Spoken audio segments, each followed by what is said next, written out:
Yo, what's up, what's up, ladies? This is Alex from Mindful Attraction 2.0. And in today's video, we're going to be talking about how to be a superhero, how to use the power, the superpower that we all possess, you see.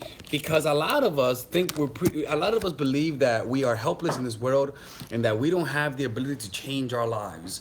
But the problem is that that's what they want you to believe. That people want you to believe that you don't have a secret superpower that every human being possesses. And I'm gonna show you what that is and how to harness it. All right. And I like this because if you guys notice, I've been away for a while. It's because I'm doing a lot of fucking reading.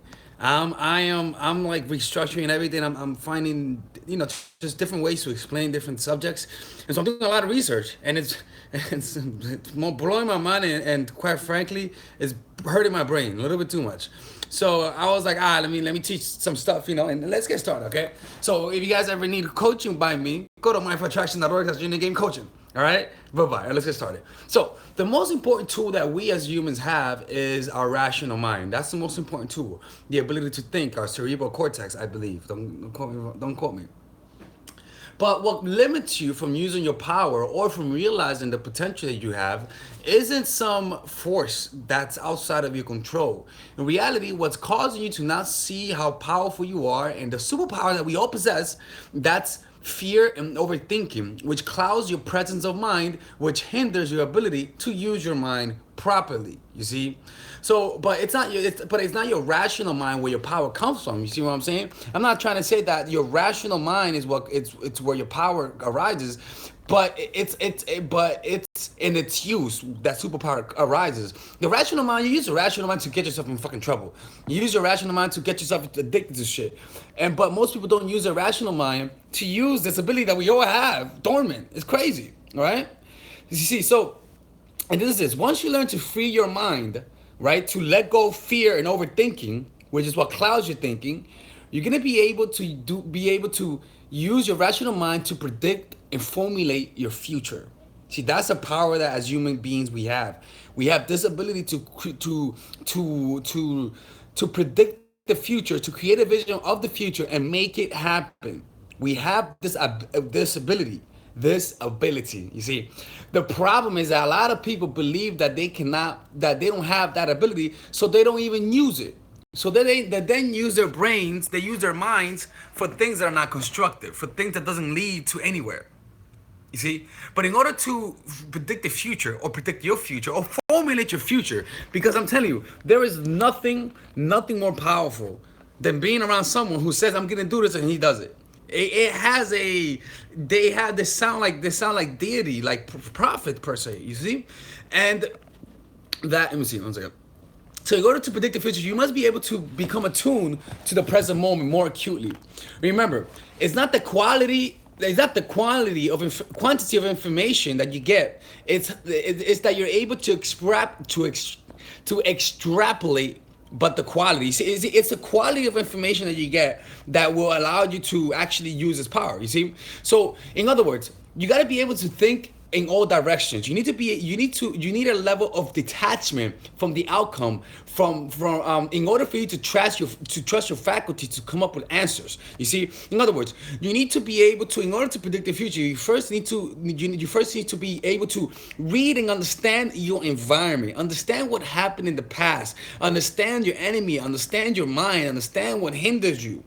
Because before you do that, any formulation, any plan that you create with a clouded thinking usually misses the mark, because it enhances the enemy and makes you feel weaker. So you don't really go about it with a lot of tenacity, and you're still attached to the outcome. You see, so if you're consistently worrying about or you're always in panic mode, it just means that you're not thinking ahead. You see, this superpower is what gives you the ability to relax, being able to know that things will happen in the future because you created a plan and you believe in your ability to manifest things. So it relaxes you. You're not relying on your ability to change your future. You see, that's not the thing. That's not the thing. Is that you must also have the sense of wonder for life and have the fluidity based on what's trending. You see, so it's not just that you got to learn how to detach yourself from all your worries and problems, and because that stops you from thinking ahead. But also, you also got to be curious about the world around you. You got to be curious about the trends. You got to be curious about what is currently up and what is currently down, so that you can get a fingertip feel about the pattern of the world that we live in, just to understand the flow of how things change. You see? So being able to embrace the new, you see, because a lot of people get stuck in their own ways, stuck in their own patterns, not because of bad things, but sometimes they get stuck in their own ways because of past victories. They think they've won, and because they think that produced victory, they're gonna try to do it again. And so they don't try to learn the new trends. And they say that I don't want to learn something new because I already know it. No, you don't want to learn something new because you are afraid that you're gonna have to work for this. You are afraid that means that what you've been doing up until this point has been all wrong. You see, so you gotta be able to embrace the new and sprinkle some of it on your own ideas and strategies and approaches you've gained from the past. Don't miss the mark by being 10 years or 10 years behind or 10 years ahead. You see what I'm saying? So how do you do? How do you use the superpower? Okay, I'm hoping this is making sense. Okay, because again, this is me using my notes and stuff like that, and I'm just trying to make sense of it. So how do you do it? One, you have to have a clear vision that's based on reality. If you don't do this, if you don't do this, your goal, any motion towards your goal will be cloudy and inconsistent. You see? In other words, think of every day and see what it would be like to achieve it. Keep that vision in your head. Make that vision an obsession. Make it almost like it's a prophecy, and your brain will attempt to make it happen. You see? So you gotta have a very clear vision as to the way I said it, right? You gotta have a clear vision as to what you want your future to be. All right? And keep that in your mind. This will make your decision making. This is the thing, okay? This will make your decision making your decision making a lot faster, and you're gonna have a fingertip feel for what to do when crisis arises and you don't have time to think. Why? Because you're not basing your decision based on some abstract idea as to what you want. You're basing your decision based on how does it relate to my future goal. So it doesn't matter what you do. You're not resisting it. You're redirecting the flow of energy. Something happens. How can I use this energy to flow me over here? You see what I'm saying? So you're always asking, well, how can I use this to grow? How can this teach me for my goal? For example, I worked at a jail for a couple months back before I started this channel. I worked at a jail and I used to work overnight. When I was in the jail, I used to do I used to be like an officer, kind of like an officer, whatever. But I used to bring books there and read. Why? Because I saw that as an opportunity to learn. So you see, I redirected that energy.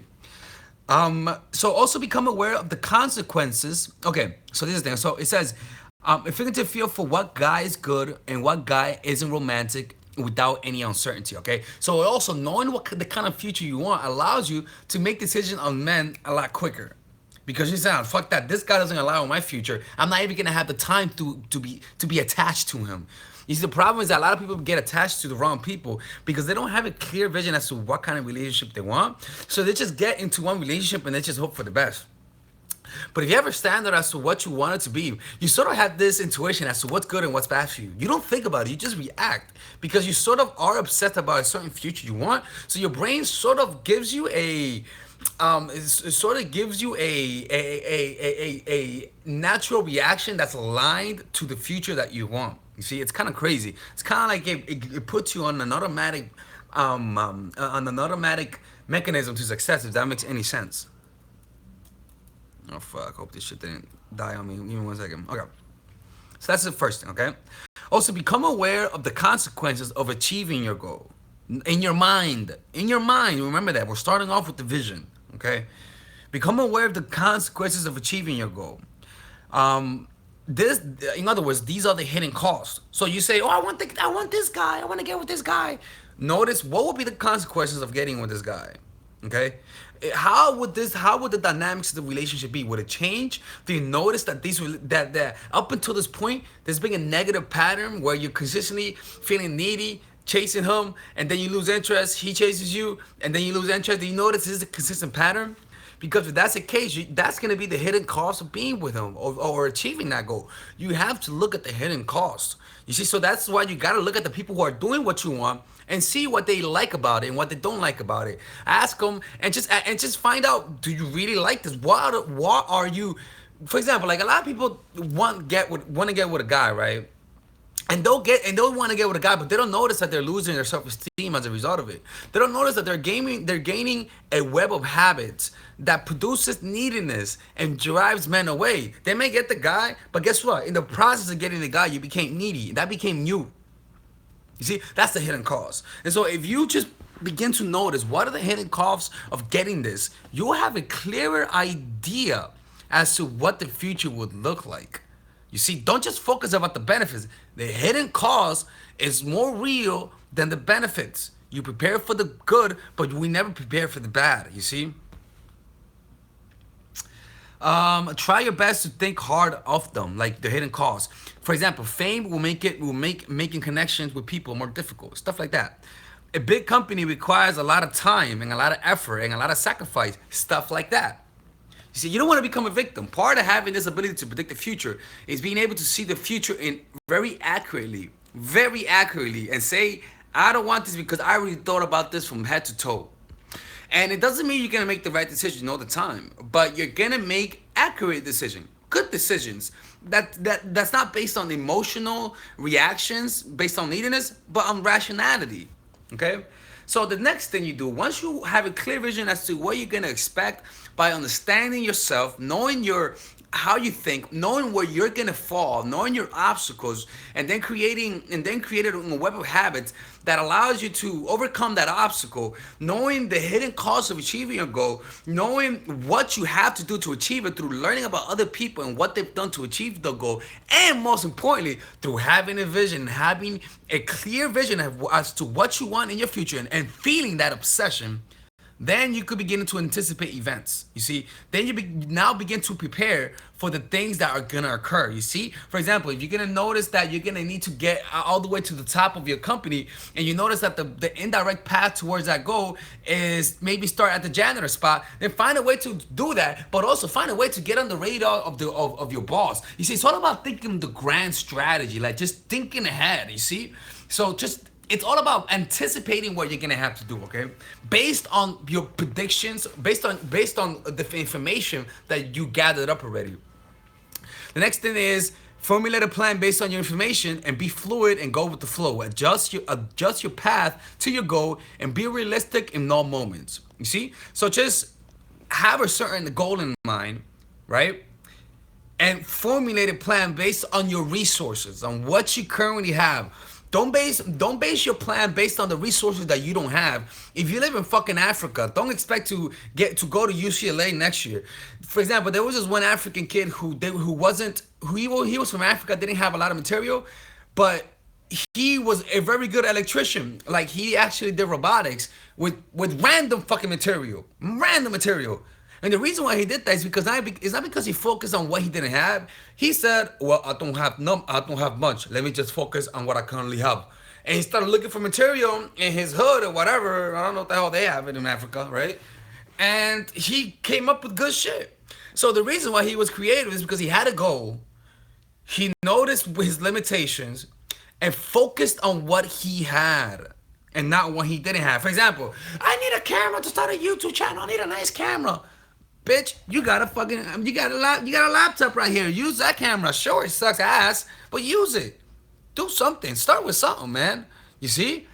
You can't start perfect. You just gotta start with something. Use what you have and don't focus on what you don't have, because that's gonna limit you more than anything else.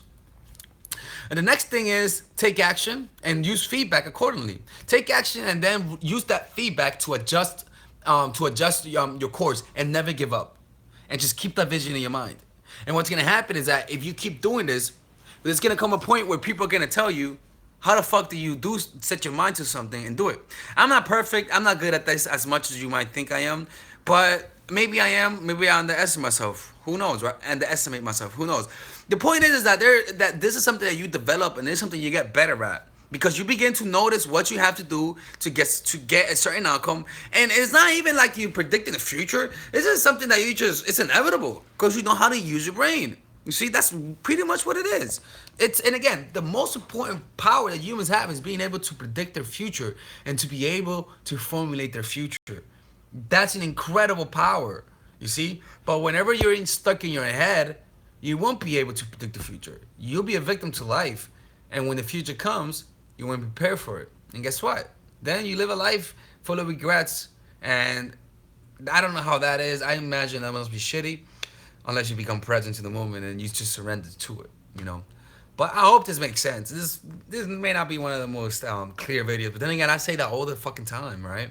Maybe you guys are lying to me. Maybe you guys are like, oh, man, that didn't make sense, but let me just say this. It was a nice video.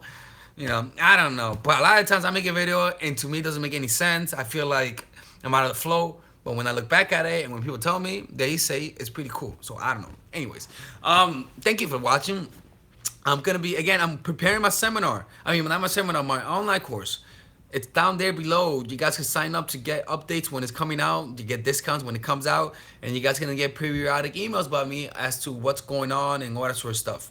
The online course is gonna be called the Psychological Game of Attraction, where I pretty much showed you guys how to identify psychological game, how to pretty much use the psychological game to get guys attracted to you in good ways. You see, so I teach you guys some dark shit, but assuming that you guys are good people. Most likely that's not the case because most people would use this for the bad. I'm sorry, you know, but I'll trust you guys. Okay. Anyways, it's the holidays, man. I hope you guys enjoy your holidays. I don't really celebrate Christmas that much. I'm not much of a holiday kind of person. It just, it flies right by me, man. It really does.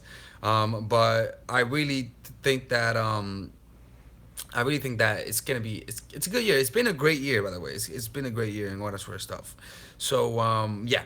Anyways, if you guys want one-on-one coaching, you guys know where to go. The link to the link is on the description down below. Okay, it's in the description down below. And take care and have a great day. Bye bye. You guys see my thumb? It's big.